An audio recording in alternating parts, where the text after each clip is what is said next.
நானும் என்னுடைய மனைவியும் இன்றைக்கி லவ்லி மண்டே அன்பான திங்கள் என்ற 20 நிமிடம் முக்கியமான காரியங்களை எல்லா கணவன் மனைவிக்காக பேசியிருக்கிறோம். நீங்கள் எந்த வயசில் உள்ள கணவன் மனைவியாக இருந்தாலும் சரி, இனி கணவன் மனைவியாக போகிறவங்களாக இருந்தாலும் சரி, இந்த 20 நிமிஷம் ரொம்ப முக்கியமான நிமிடம். நீங்கள் ரெண்டு பேருமே கணவன் மனைவியாக இந்த 20 நிமிஷம் உட்காந்து கேட்டு உங்கள் குடும்ப வாழ்க்கைக்கு ஒரு முக்கியமான காரியத்தை செய்ய போகிறீங்க. கமான், எல்லாரும் இதை கேளுங்க. God bless you. எல்லா திருமணம் ஆன தம்பதிகளுக்கும் திருமணம் ஆக போகிற தம்பதிகளுக்கும் லவ்லி மண்டே வாழ்த்துக்கள். கணவன் மனைவி உட்கார்ந்து பேசுனா எதை பேசுனா 2 பேத்துக்குள்ளேயே நெருக்கம் வரும் அப்படின்றதான் இன்றைக்கி நான் உங்களோட பேச போகிறோம். எப்பொழுதுமே நீங்கள் சொல்கிறது, நம்ம எல்லோரும் சொல்கிறது, எங்கள் பேச நினச்சாலுமே பேச போனாலுமே பிரச்சனை ஆயிடுது. காரணம், பேச வேண்டிய இடத்துல பேச வேண்டிய நேரத்தில் சரியாக பேசாததுனால நம்ம 2 பேத்துக்குள்ளே இருக்கிற உறவுகள் சரியாகிறத விட பிரிவினைகளாகவும், சில பேர் பேசாமல் அப்படியே அமைதியாகிட்டிங்க. எல்லோருக்கும் நிறைய விஷயத்தில் கோல்ட் வார் நடக்குது, பனிப்போர் நடக்குது. அப்படின்னா அமைதியாக இருப்போம், ஆனால் உள்ளுக்கு இணைப்பு இல்லாமல் இருப்போம். ஸோ அதை எப்படி சரிப்படுத்துறது என்பதற்காக கடந்த முறை நான் ஒரு காரியம் உங்கள்கிட்ட சொன்னோம். என்னென்னா, வாரத்தில் ஒரு முறை கணவனும் மனைவியும் சில மணி நேரங்களை எடுத்து தனியாக நேரத்தை செலவிட வேண்டும். உங்களுக்கு உண்மையிலேயே கடவுள் முக்கியம்னா, இதை பார்த்துக்கிட்டு இருக்கோம், உங்கள்கிட்ட சொல்கிறேன், கடவுள் ரொம்ப முக்கியம்னா, உங்கள் குடும்பம் உங்களுக்கு முக்கியம்னா, உங்கள் பிள்ளைங்க உங்களுக்கு முக்கியம்னா, உங்கள் எதிர்காலம் உங்களுக்கு முக்கியம்னா, குறிப்பாக சொல்லப்போனால் உங்களுடைய ஆசீர்வாதம் உங்களுக்கு முக்கியம்னா, உங்கள் மனைவி கூட நேரத்தை செலவிடுங்க, உங்கள் கணவர் கூட நேரத்தை செலவிடுங்க. மறுபடியும் மனைவிமார்கள்கிட்ட சொல்கிறேன், பிள்ளைங்க, வீடு, வேலை அப்படின்னு மாத்தால் மாதிரி எல்லாம் செஞ்சுட்டு, பற்பல வேலைகளை செஞ்சுட்டு கவலைப்பட்டு கலங்கி ஒருத்தர் எரிச்சலோடு வாழாதீங்க. Spend time, quality time with your husband. உங்கள் கணவர்கிட்ட வாரத்தில் ஒரு நாளாவது நேரம் எடுத்து உட்கார்ந்து பேசுகிறதுக்கு தீர்மானம் எடுங்க. எல்லா ஹஸ்பண்டையும் சொல்கிறேன், உங்களுக்கு உங்கள் பிள்ளைங்க ரொம்ப முக்கியம்னா உங்கள் மனைவிக்கு நேரம் கொடுங்க. உங்கள் மனைவியை இருதயத்தை சுகப்படுத்துங்க. அவர்களுடைய இமோஷனல் நீட்டை, அவங்களோட உணர்வு தேவைகளை சந்தியுங்கள். அவங்களுக்கு தேவையான அன்பை வழங்குங்கள். அதே போல் தான் மனைவிமார்களும் சரி. அதற்கு என்ன செய்யணும் அப்படின்னா, நீங்கள் செய்ய வேண்டிய ஒரு நல்ல விஷயம் என்னென்னா, எங்களுடைய ஆவிக்குரிய தகப்பன் எங்களுக்கு சொல்லிக் கொடுத்தது அதுதான். அவர் சொன்னார், ராஜ்குமார், நீங்கள் நிறையா ஊழியம் செய்கிறீங்க, எவ்வளோ வேணுமா ஊழியம் செய்யலாம், அந்த ஊழியமெல்லாம் வெற்றியாக போகலாம். ஆனால் உங்கள் மனைவிட்ட நான் என்ன கேட்டேன்னா, உங்கள் கணவரோட ஒரு நெருக்கத்தை உணர்கிறீர்களா, ஒரு பந்தத்தை உணர்கிறீர்களா அப்படி கேட்டால் அவங்க இல்லைன்னு சொல்லிட்டாங்க அப்படின்னு சொன்னார். அதே போல் உங்கள்கிட்ட கேட்டால் உங்களால் உங்கள் மனைவிகிட்ட ஒரு பந்தத்தை, ஒரு நெருக்கத்தை உணர முடியுதா? ஒரு வீட்டில் தான் இருக்கிறீங்க, ஒன்றா தான் சாப்பிட்றீங்க, ஒன்றா தான் ஊழியத்துக்கும் போகிறீங்க, எல்லா காரியங்களும் செய்கிற மாதிரி தெரியுது. But do you feel loved, அன்பை உணர்கிறீர்களா அப்படின்னு கேட்டால் நிறைய நேரத்தில் நம்ம இல்லைன்னு தான் சொல்ல முடியும். இருக்கிற மாதிரி இருக்குது, ஆனால் இல்லாத மாதிரி தெரியுது. ஸோ அதுக்கு காரணம் என்னென்னா, நம்ம உட்கார்ந்து மனம் விட்டு பேசுகிறதுக்கு ஒரு வாய்ப்பு இல்லை, ஒரு சூழலை அமைச்சு கொடுக்கல. அதனால் நாங்கள் ஒரு தீர்மானம் எடுத்தோம், எங்களுக்கு சொல்லி கொடுத்தாங்க. அப்படி என்னுடைய ஆவிக்குரிய தகப்பன் சொல்லி கொடுத்தாரு, நீங்கள் வாரத்துக்கு ஒரு நாள் 3 மணி நேரமாவது அல்லது 4 மணி நேரமாவது தனியாக உட்காந்து பேசுங்க, எங்கேயாவது போங்க, மைண்டை ரிலாக்ஸ் பண்ணுங்கள். எப்பொழுதுமே ஒருத்தர் எப்போ தான் பேசுகிறோம், சண்டை போடும்போது பேசுகிறோம். சண்டை போடும்போது உள்ளத்தில் உள்ளதெல்லாம் கொட்டை பார்க்குறோம். அந்த டைமில் தான் ரொம்ப கசப்பில், கடுப்பில் எல்லாம் போகிறோம். சண்டை போடும்போது நீங்கள் என்ன சொன்னாலும் அவங்க போய் சேராது. அது மட்டும் இல்லாமல் வீட்டில் நார்மலி கணவன் மனைவி என்ன பேசுவாங்க, நார்மலி சாப்பிட்டியா, கூப்பிட்டியா, கொஞ்சம் பேர் சாப்பிட்டியான்னு கேட்பாங்க. இல்லாட்டினா எங்கே என்னுடைய இதை காணா, அதை காணா, எங்கே ஷர்ட்டு இருக்கா, எங்கே பிள்ளைங்க எங்கே போயிட்டாங்க, இப்படி தான் பேசிக்கிட்டு இருக்கோம் ஒழிய. மனைவிமார்கள் சொல்லுவாங்க, காசு இருக்கா, காசு கொடுங்க, இதுக்கு தேவை இருக்குது, இப்படி தான் பேசுகிறோம் ஒழிய.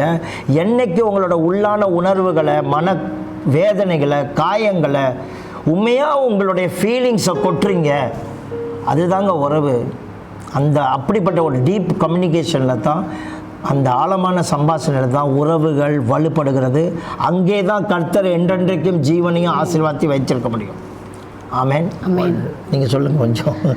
ஆமாம், 2 பேரும் ஒரே குடும்பத்தில் இருந்தாலும் நம்ம சம்பாஷிக்கும் போது நிறைய உள்ளத்தில் இருக்கிற சந்தோஷங்கள், கவலைகள், சில நேரத்தில் வந்து பேசி அந்த காரியத்தை வெளியே கொண்டு வரத்துக்கு கூட உங்களுக்கு நேரம் எடுத்துக்க மாட்டோம். சந்தோஷங்களை வந்து எப்படி நேரம் எடுத்துக்கிறது நீங்கள் சொல்லுங்க. நான் உங்கள்கிட்ட கேட்குறேன், உங்களுக்கு வந்து நான் உரிமை கொடுத்துருக்கேன்னா உங்களோட மனசில் உள்ளதை என்கிட்ட பேசுகிறதுக்கு ஒரு இடமோ ஒரு உரிமையோ உங்களுக்கு இருக்குதா? கண்டிப்பாக இருக்குது. ஏன்னா அப்படி பேசும்போது தான்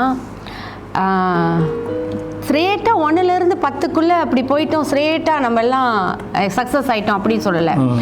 1 by 1 அப்படியே போய்கிட்டே இருக்கும். ஒரு காரியத்தை பேசும்போது ஒரு காரியத்தை டீல் பண்ணணும், இன்னொரு காரியத்தை பேசும்போது ஒன்று கிளியர் ஆகும். இப்படி தான் வந்து நம்ம திருமண வாழ்க்கையில் வந்து நிறைய சக்ஸஸான ஒரு லைஃப்குள்ளே போகணுன்னா இதை நம்ம கண்டிப்பாக பேசி ஆக வேண்டும். எல்லா குடும்பத்திலையும் பிரச்சனை இருக்குங்க, ஆழமான பிரச்சனை, மோசமான பிரச்சனைலாம் இருக்குது. எங்கள் குடும்பத்திலையும் சில பிரச்சனைகள் வந்துச்சு. ஆனால் ஏன் தெரியுங்களா, சில குடும்பத்தில் எவ்வளோ பிரச்சனை வந்தாலும் நல்லா இருக்காங்க, ஒட்டிக்கிட்டே இருக்காங்க. பேசுகிறதுக்கு பகிர்ந்து கொள்கிறதுக்கு ஒரு சான்ஸ் இருக்குது. ஒரு ஆள் பேசும்போது ஒரு ஆள் கேட்குறாங்க, அட்லீஸ்ட் அந்த கேட்குறதுக்காவது வாய்ப்பு கொடுக்கணும். ஒவ்வொரு புருஷனும் மனைவி பேசுகிறதுக்கு ஒரு உரிமை கொடுக்கணும், ஒரு நேரம் கொடுக்கணும். குறுக்க பேசக்கூடாது, எதிர்த்து பேசக்கூடாது, அவங்க சொல்கிறதுக்கெல்லாம் விளக்கம் கொடுத்துக்கிட்டு இருக்கக்கூடாது. அவங்க மனசில் உள்ளதை கொட்டுறதுக்கு இடம் கொடுக்கணும். அதே போல் தான் ஒரு கணவனும் சரி, மனைவி வந்து இடம் கொடுக்கணும், வரணும். ஒரு கணவர் எங்கேயாவது கூப்பிட்டா வரணும்.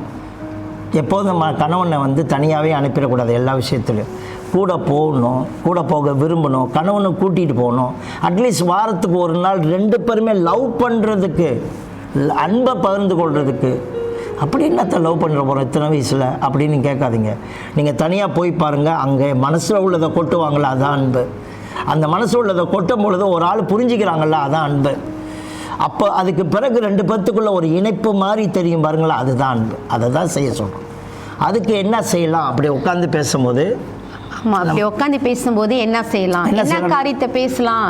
சில பேர் நினைக்கிறீங்க, போய் உட்காந்து என்ன பேசுறது, இத்தனை மணி நேரம் சொல்கிறாங்களே, 3 மணி நேரம் 4 மணி நேரம், அப்படித்தான் என்ன பேசுறது. நான் வந்து ஒரு சில பேர்த்துக்கிட்ட சபையில் கூட இந்த மாதிரி சொன்னேன், உங்கள் ஹஸ்பண்ட் கூட ஒய்ஃப் கூட 3 மணி நேரம் ஸ்பெண்ட் பண்ண ஆரம்பிச்சிட்டிங்களான்னு கேட்டேன். சிரிக்க ஆரம்பிக்கிறாங்க. அவங்களுக்கு ஒரு சிரிப்பாக இருக்குது, என்ன பேசுறது இவ்வளோ நேரம்னு கேட்குறாங்க. ஏன்னா அப்படி ஒரு லைஃப் ஸ்டைலுக்குள்ளே அவங்க போகவே இல்லை. இப்படியே நீங்களும் போகாமல் போங்க, உங்கள் பிள்ளைங்களும் போகாமல் போயிடுவாங்க.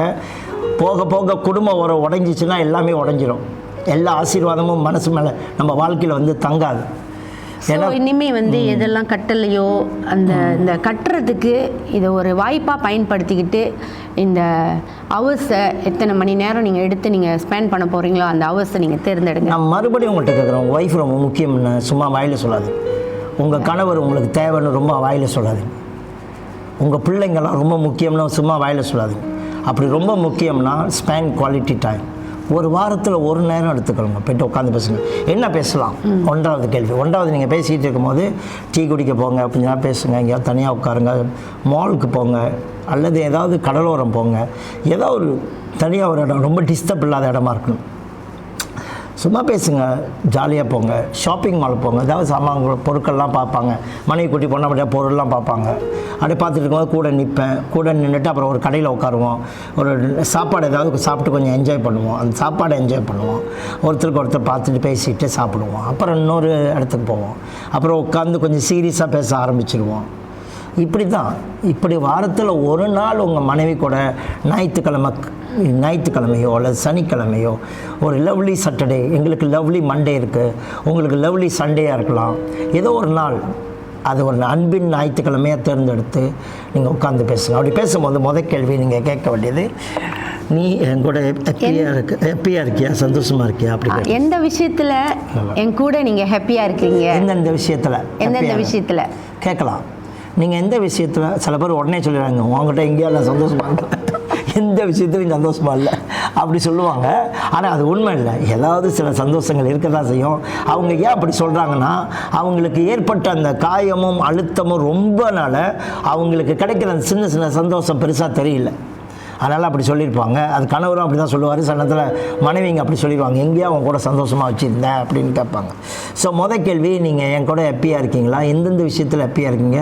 எந்தெந்த விஷயத்தில் நம்ம குடும்ப வாழ்க்கையில் நீங்கள் ஹாப்பியாக இருக்கீங்க கேட்கும் போது சிந்தித்து கொஞ்சம் நல்லா யோசித்து அப்படி இருக்கலாம். உடனே சில பேர் பதில் கொடுப்பீங்க, ஏன்னா அங்கே இருக்க வேண்டிய சூழ்நிலை இருக்கும். ஒரு சில விஷயங்களை சிந்திச்சா தான் கிடைக்கும். வா, இதெல்லாம் நான் ஹாப்பியாக இருக்கேன், இதெல்லாம் நான் சந்தோஷமாக தான் இருக்கிறேன், உங்கள் கூட சந்தோஷமாக தான் இருக்கிறேன் அப்படின்ற கேள்வி. ரெண்டாவது கேள்வி நம்ம கேட்க வேண்டியது, என்ன நினைச்ச எந்த விஷயத்தில் ரொம்ப மனசு கஷ்டப்படுகிற? எந்த விஷயத்தில் என்ன நினச்சா உனக்கு ரொம்ப கஷ்டமாக இருக்குது அப்படி கேட்டால் இவங்ககிட்ட கண்டிப்பாக இருக்கும். கண்டிப்பாக இருக்கும். இவங்கள்ட்ட என்கிட்ட கேட்டிங்கன்னா 1-2 விஷயம் இருக்க தான் செய்யுது. இடையில கூட நான் உங்கள்கிட்ட சொன்னேன். அந்த மாதிரி தான் சொல்கிறேன். நீங்கள் எந்த விஷயத்த நீங்கள் நினச்சா ரொம்ப கஷ்டமாக இருக்குது, ரொம்ப ஹர்ட்டாக இருக்குது, ரொம்ப நாளாக உங்கள்கிட்ட இதை சொல்கிறேன், நீங்கள் செய்ய மாட்டீங்க, அதனால் இதெல்லாம் எனக்கு கஷ்டமாக இருக்குது அப்படின்றத உங்களுக்கு நீங்கள் அவரை குற்றப்படுத்துறதுக்காக பேசாதீங்க, அவங்கள குற்றப்படுத்தி பேசாதீங்க. உங்களுக்கு கஷ்டமானதை சொல்லுங்கள். இதெல்லாம் நான் ஃபீல் புரோக்கன், நான் இதிலலாம் ரொம்ப உடஞ்சி போகிறேன், இதெல்லாம் ரொம்ப கஷ்டப்படுறேன். ஒரே நேரத்தில் 10 காரியம் அடுக்காதீங்க, ஒரு 2-3 காரியம் மேஜர்னு சொன்னால் போதும். ஆமாம், இந்த குற்றப்படுத்துறது எப்படின்னா, அவங்க சொல்கிறாங்கல்ல, எடுத்தோடனே குற்றப்படுத்த வேண்டாம். இப்படி செய்கிறீங்க, இப்படி செய்கிறீங்க, இப்படி செய்கிறீங்க, அதெல்லாம் கஷ்டமாக இருக்குது அப்படின்னு அந்த மாதிரி சொல்ல வேணாம். அவங்கள குற்றப்படுத்துறதுக்காக சொல்லாமல் நீங்கள் பாதிப்பை மட்டும் சொல்லுங்கள். இந்த நேரத்துலலாம் நான் பாதிக்கப்படுறேன், எஸ், உங்களுடைய சிஸ்டர்ஸ்னால நான் பாதிக்கப்படுறேன், உங்கள் சிஸ்டர்ஸ் நேரத்தில் இந்த மாதிரி செய்யும் போது நீங்களும் இந்த மாதிரி சொல்லும் போது எனக்கு ரொம்ப கஷ்டமாக இருக்குது, இந்த நேரத்தில் ரொம்ப லேட்டாக வரீங்க, அதனால் நான் ரொம்ப லோன்லியாக இருக்கிறேன், எனக்கு கஷ்டமாக இருக்குது, இப்படி ஒருத்தருக்கு ஒருத்தர் சொல்லுங்கள். இந்த நேரத்தில் கோவத்தில் நீங்கள் யூஸ் பண்ணுற வேர்ட்னால நான் ரொம்ப காயப்பட்டிருக்கேன் அப்படின்றத மெதுவாக சொல்லுங்கள். சிறந்த அழ முடிஞ்சால் அழுகுங்க, பரவாயில்ல சொல்லுங்கள், உங்கள் மனசில் உள்ளதை கொட்டுங்க. இது ரெண்டாவது நீங்கள் கேட்க வேண்டிய ஒரு விஷயம். இவங்க சொல்லும் போது நீங்கள் பதிலாம் கொடுக்கக்கூடாது. ஆமாவா அப்படி கேட்குற, சாரி கேளுங்க முடிஞ்சா. ஏன்னா அது சரியோ பிழையோ, அவங்க சொல்கிறது சரியோ பிழையோ அது பெருசு இல்லை. அவங்க உள்ளத்தில் உள்ளதை கொட்டும் பொழுது சாரி கேளுங்க. சாரி கேட்டாலுமே நல்லாயிடுவாங்க. இல்லை கேட்கலன்னா கூட பரவாயில்ல, அப்படியான்னு கேளுங்க, ஆமாவா அப்படியாவது கேளுங்க, ப்ளீஸ்லாம் ப்ளீஸ். கர்த்தர் குடும்பத்தை கட்டணும்னா இப்படி தான் கட்டுவார், கட்ட விடுங்க. மூன்றாவது விஷயம், உன்னுடைய விருப்பம் அல்லது உன்னோட தேவை என்னான்னு கேட்க நம்ம தெரிஞ்சோம். உன்னோட தேவை என்ன, இன்னும் நிறைவேறாமல் என்னன்னு இருக்குது.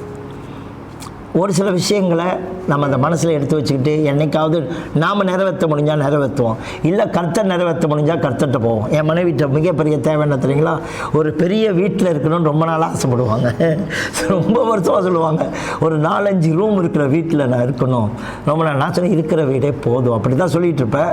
பட் அவங்களுடைய ஆசை அது விருப்பமாக இருக்கும் போது அது நான் கர்த்தர்கிட்ட இதை என்னால் செய்ய முடியாது தான், ஆனால் நான் கர்த்தர்கிட்ட போய் இப்போ கொஞ்ச நாளாக ஜெபிக்க ஆரம்பிச்சிட்டேன். ஷாஜஹான் தாஜ்மஹாலே கட்டினான் தன்னோட ஒய்ஃப்காக. என்னால் கட்ட முடியுதோ இல்லையோ, ஆனால் ஒன்று அப்பா நீங்கள் பிள்ளைங்களோட விருப்பத்தை நிறைவேற்றுறவங்க, என் மனைவியோட விருப்பத்தை நிறைவேற்றுங்கன்னு ப்ரே பண்ணுறேன். ஸோ அந்த மாதிரி மனைவியோட விருப்பம்னா என்னன்னு தெரியுமா உனக்கு? ஆமாம், நிறைய பேத்துக்கு விருப்பம்னா என்னன்னே தெரியாமே வாழ்ந்துட்டு இருக்கிறோம். அவங்களுக்கு ஒரு வேளை நகையாக இருக்கலாம், இல்லை பொருளாக இருக்கலாம், ஏதாவது விருப்பமாக இருக்கலாம். ஆமாம், நிறைய பேர் மனசில் வச்சுருப்பாங்க, அது சொல்ல எப்படி போய் இவங்ககிட்ட சொல்கிறது, இவர்கிட்ட சொன்னால் கிடைக்குமா அப்படி கூட யோசிச்சுட்டு இருப்பாங்க. இவர்கிட்ட சொன்னால் இவர்கிட்ட எவ்வளோ நாள் கழிச்சு இதெல்லாம் செஞ்சு கொடுப்பாரு அப்படி. அந்த நேரத்தில் சொல்லும் போதே ஹஸ்பண்டுக்கோ இல்லை மனைவிக்கோ எண்ணத்தில் ஒரு விருப்பம் வந்துடும், எப்படியாவது அவங்களுக்கு நிறைவேற்றணும் செய்யணும் அப்படின்னு ஒரு விருப்பம் வந்துடும். விருப்பம் வருதோ இல்லையோ, ஒரு ஒய்ஃபோட தேவை என்னன்னு தெரிஞ்சுக்கிறீங்களா, அதுவே சந்தோஷம் தான். உங்கள் ஹஸ்பண்டோட தேவை என்ன, விருப்பம் என்ன, எந்த தேவையாக இருந்தாலும் சொல்லுங்கள், எந்த விருப்பமாக இருந்தாலும், ஈவன் தாம்பத்திய உறவு, உடல் உறவு விஷயங்களாக இருந்தாலும் சரி, உங்களோட விருப்பத்தை எல்லாத்தையும் சொல்லுங்கள். இதெல்லாம் நான் விரும்புகிறேன், இதெல்லாம் நான் உன்கிட்ட விரும்புகிறேன், நீ என் கூட ஒன்றா இருக்கணும்னு விரும்புகிறேன், என் கூட இப்படி இருக்கணும்னு விரும்புகிறேன், நான் எங்கேயோ போனால் கூட வரணும்னு விரும்புகிறேன், நீ என்கிட்ட ரொம்ப பேசணும்னு விரும்புகிறேன். தேவையெல்லாம் சொல்லுங்கள், எந்த தேவையாக இருந்தாலும் சரி, காசு தேவையோ உடை தேவையோ இதெல்லாம் சொல்லித்தான் அவருக்கு தெரியணுமா? ஆமாம், சொல்லித்தான் தெரியும். சொல்லிக்கிட்டே இருந்தால் தான் தெரியும். நான் பல வாட்டி சொல்லிட்டேனே, பல வாட்டி சொல்லியிருப்பீங்க, மறுபடியும் சொல்லுங்கள். இது மூன்றாவது. நாலாவது, மற்ற எந்த விஷயத்துலையாவது நீ கவலைப்படுறியா அப்படி கேட்கணும். மற்ற எந்த விஷயத்துலன்னா இப்போ கணவன் மனைவி பிரச்சனைகள் தேவைகள் மட்டும் இல்லை, வேற ஏதாவது காரியம் உன் மனசை பாதிக்குதான்னு கேட்கணும். ஆமாம், இது ரொம்ப பேர் மனசில் வச்சுக்கிட்டு அந்த காயத்தோடு இருப்பாங்க. இப்படி நம்ம கேட்கும்போது எந்த விஷயத்தில் ரொம்ப கவலைப்படுற, ஏன் சில நேரத்தில் ரொம்ப அப்படியே கவலையாக உட்காந்துடுற, ஏன் ஒரு மாதிரியாக இருக்கிற, எந்த ஹஸ்பண்ட் எந்த ஒய்ஃபு அவங்களுடைய முகத்தை பார்த்து அந்த கவலையாக இருக்கிறாங்கன்னு கேட்க கூட மாட்டுறாங்க. கேட்கவே மாட்றாங்க. அவங்களுக்கு ஒரு கவலை இருக்கு. அந்த கவலை என்ன?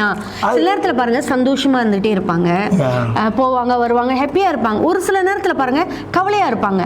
அவங்க முகத்தை பார்த்தாலுமே ஒரு தெரியும், ஃபீல் பண்ணோம். அதுக்கு நீங்கள் திட்டக்கூடாது, இது மூஞ்சை தூக்கி வச்சுக்கிட்டு இருக்கு அப்படிலாம் சொல்லக்கூடாது.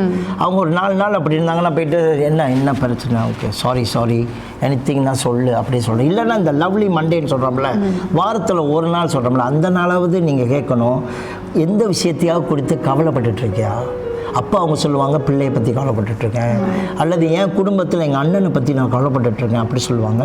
அந்த நேரத்தில் முடிஞ்சால் அதை ஒரு ஜபமாக மாற்றுங்க. ஆண்டவரே இந்த நேரத்தில் இந்த கவலையை உங்கள் மேலே வச்சிடறோம் அப்படி சொல்லுங்கள். ஸோ எந்த விஷயத்தில் கவலைப்படுற?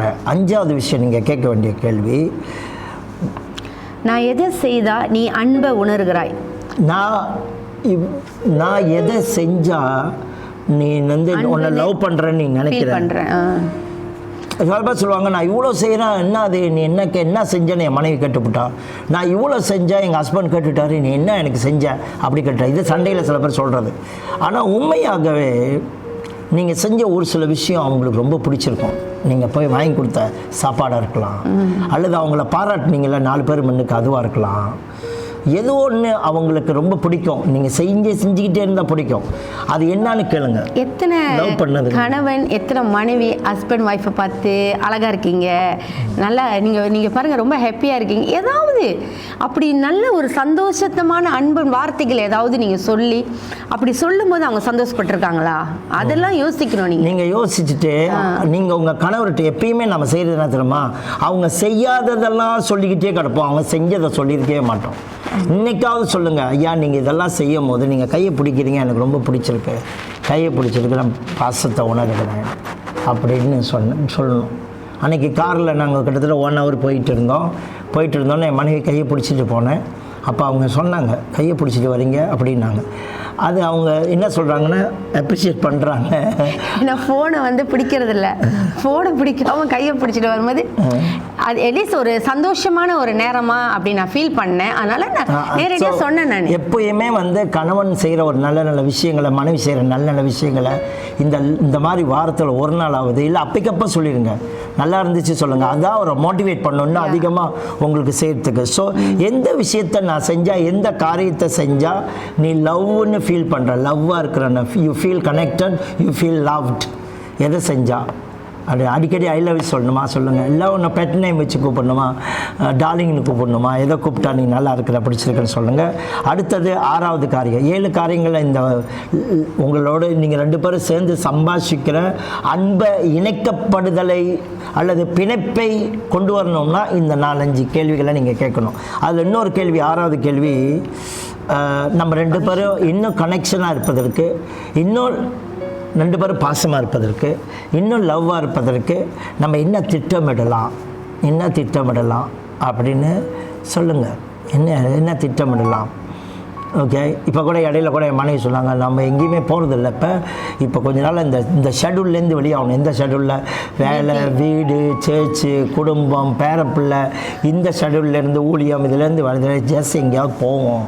ஸோ இதான் அந்த மாதிரி ஏதாவது திட்டமிடும் போதெல்லாம் காரணம் கொடுத்துக்கிட்டே இருக்காது. ஏன் இந்த வாட்டி போவேன்னா நெக்ஸ்ட் வீக் போகலாம், அப்படியே தள்ளி போட்டுக்கிட்டே போனீங்கன்னு வச்சுக்கோமே, என்றைக்குமே போக மாட்டீங்க. ஸோ அதனால் திட்டமிடுங்க. அந்த மாதிரி வாரத்தில் ஒரு நாள் உட்காந்து பேசும்போது நம்ம 2 பேரும் இன்னுமா நெருக்கத்தை உணர்வதற்கு, நெருக்கமாக இருப்பதற்கு, அன்பாக இருப்பதற்கு என்ன செய்யலாம், எங்கே போகலாம், எங்கே வரலாம், என்ன காரியங்களை செய்யலாம் அப்படி திட்டமிடு. சரி, நம்ம வாரத்தில் 2-3 தடவையாவது காஃபி குடிப்போம் சேர்ந்து, இல்லை ஒன்றா உட்காந்து சாப்பிடுவோம், இல்லை ஒன்றா உட்காந்து ஜெபம் பண்ணுவோம். இந்த மாதிரி சில திட்டங்களை இடுங்கள். கடைசியாக 7வது காரியம், டைம் இல்லாதனால சுருக்கமாக சொல்கிறேன். 7வது காரியம் வந்து how do you feel today's talk. இன்றைக்கி நம்ம பேசின விஷயத்தை எப்படி ஃபீல் பண்ணுறீங்க? இவ்வளோ நேரம் பேசிகிட்டு இருந்தோம்மா, எப்படி இருந்துச்சு அப்படின்னு கணவன்ட்டு கேளுங்க. அவன் சொல்லுவாங்க, எனக்கு ஒரு சுதந்திரமாக இருந்துச்சு, இன்றைக்கி தான் வாரமே நீங்கன்னு சொல்லுவாங்க சில பேர். இன்றைக்கி தான்டா மனசு திறந்து பேசுகிறதுக்கு ஒரு வாய்ப்பு கிடச்சிச்சு அப்படி சந்தோஷமாக இருப்பாங்க. அவங்க அப்ரிஷியேட் பண்ணுங்கள், தேங்க்யூ சொல்லுங்கள், அப்ரிஷியேட் பண்ணுங்கள். கணவன் மனைவியை அப்ரிஷியேட், குறிப்பாக மனைவிகளை சொல்கிறேன், கணவனுங்க சீக்கிரமாக வரமாட்டாங்க இந்த மாதிரி விஷயத்தில். வந்தாங்கன்னா அவங்களுக்கு நன்றி சொல்லுங்கள், அப்ரிஷியேட் பண்ணுங்கள். இதெல்லாம் பேசும்போது இந்த ஃபோன் வந்து சைலண்ட் மோட்டில் இருக்கணும். உங்கள் ஃபோன் வந்து பக்கத்தில் இருக்கக்கூடாது. ஃபோன் யாரோ பேச போகிறீங்கன்னா சைலண்ட் மோட்டில் இருக்கணும். எந்த ஒரு வைப்ரேஷன் இருக்கக்கூடாது. இப்படி திருப்பி வச்சிடணும். திருப்பணும். பேசி முடிக்கிற வரைக்கும், நல்லா பேசுகிற வரைக்கும் இது இருக்கக்கூடாது. இடையில ஒய்ஃப் எங்கேயாவது வாஷ்ரூம் போயிட்டாங்க, ஓகே, மனைவி கணவன் எங்கேயாவது டாய்லெட் போயிட்டார், இல்லை கொஞ்சம் எங்கேயோ போயிட்டாங்க, அந்த டைமில் பார்க்குறதுனா பாருங்கள். ஆனால் சொல்கிறேன், தேவைப்பட்டால் சொல்கிறேன். இப்போ என்னுடைய ஊழியம், என்னோடய வாழ்க்கைலாம், ஊழியத்தெல்லாம் இதிலே ரொம்ப போகுதில்ல, அதனால் சொல்கிறேன், பிரேக் எடுத்து பார்க்கலாம். சில பேருக்கு இதுக்கு அவசியமே இல்லை. உங்களுடைய ஊழியமோ உங்களோட காரியமோ இதில் ரொம்ப இல்லை. உங்களோட வேலை இதன் அடிப்படையில் இல்லை, ஃபோன் அடிப்படையில் உங்கள் ஒர்க் இல்லை. அதனால் நீங்கள் எந்த நேரத்துலையும் திறந்து பார்த்துக்கிட்டே இருக்க வேண்டிய அவசியம் இல்லாமல் இருக்கலாம். God bless you. இன்றைக்குள்ள நம்மளுடைய டாக் நிச்சயமாக உங்களுக்கு பிளெஸ்ஸிங்காக இருந்திருக்கணும்னு நான் நம்புகிறேன். எசேக்கியேல் புத்தகம் 37வது அதிகாரம், நான் நினைக்கிறேன் 19வது வசனம்னு, 2 கோல் எடுத்து கர்த்தர் 2 ராஜ்யமாக பிரிஞ்சிருந்தது உன் கையில் ஒன்றாக்குன்னு சொன்னார். இதன் அடிப்படையில் தான் இந்த காரியங்களை நாங்கள் செய்கிறோம்.